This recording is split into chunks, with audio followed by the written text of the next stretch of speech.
Welcome back to Red Business in Focus with Cork's local enterprise offices, where we're shining the spotlight on local businesses in Cork and meeting the people who are taking the business world by storm.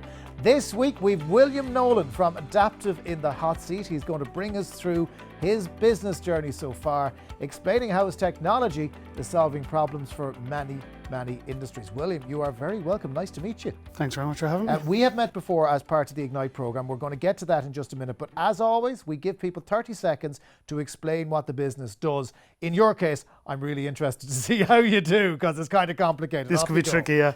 So we're a design and manufacturing company. We specialise in additive manufacturing. What that's more commonly known as 3D printing. So we design and manufacture products here in Cork for any industry, any customer, any business, and our whole goal here is to digitise and localise supply chains. Okay, good. Again, didn't need the 30 seconds, and I've kind of got a good grasp of it there now, right? So I'm going to stop the clock, and more importantly, I'm going to talk to you about your journey, because as I said, I first met you with the Ignite programme through UCC, and then you went on to work with the local enterprise office. So how did you start the business idea? Yeah, so I was working in industry for a good number of years as a manufacturing engineer in the med device industry. And then I went away, did my bit of years travelling, luckily just before the whole world shut down. And then decided while I was away I wanted to look at what was outside med devices in terms of this technology. It's very in its infancy in a lot of industries. So I came home, on the way home actually researching and looking at what was out there and what was available in terms of supports to get up and running. And that's where I first found the things like Ignite and local enterprise office, and just kind of went from there, applying for things that were out there and trying everything under the sun. So you decided that there was a better way to do it, and you're going to be able to add value using 3D printing. So it's probably a world that is already populated with some big fish. So how did your little minnow decide to start swimming upstream? Yeah, so you see, that's what you find with the technology, is that it's being driven and being grown by the big industries like medtech, automotive, aerospace. But outside of that, it's still very much an unknown entity. So a lot of other industries and smaller businesses aren't aware of what it can do. So they haven't been exposed to the capabilities. So that was my goal, is that we want to set this up, particularly for Irish businesses at the start, to show this technology is ready for production and we can make your products or components in a way that you never thought you could before. So you're kind of looking to democratise this. So in other words, it's not just something for the big companies. If you have a small business, you should be able to benefit from this.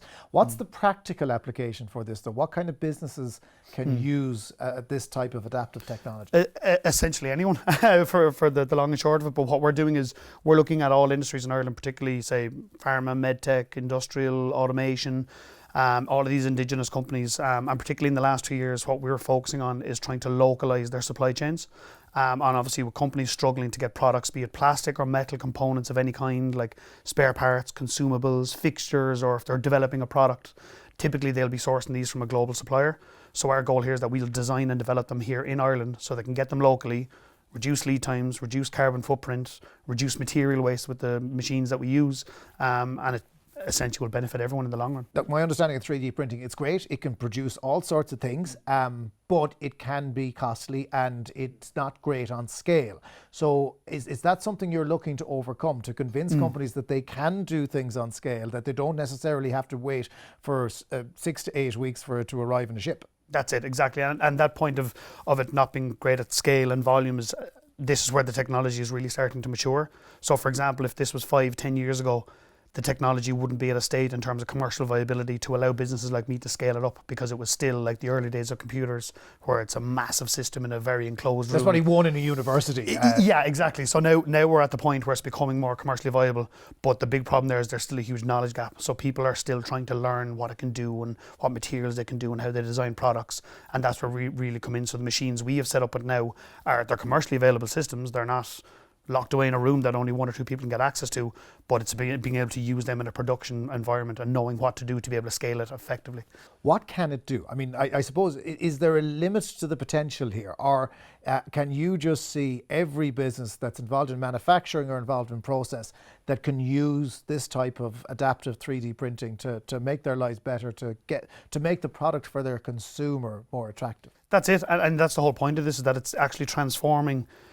Typically, like let's say for any industry, be it manufacturing or consumer industries, or products are being developed, because of changing behaviours from, let's say, a consumer, from a product point of view, the manufacturing landscape has to change to suit that as well. So rather than high volume push products out to markets, that we're now looking at a whole shift in manufacturing globally in terms of localized, distributed manufacturing, getting more customized products to suit people's needs. And be it a consumer or a manufacturing business who comes to us, those needs are changing, and they change quite rapidly. So this is what the technology is enabling us to do. So you've reached the point in your journey now where you are growing, you're engaging with more customers, you're showing them the value of what this technology is going to be.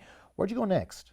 So the timing where we are now, obviously, we're scaling. We're growing a lot quicker than we had expected, particularly within the last 2 years, with the whole world being essentially shut down.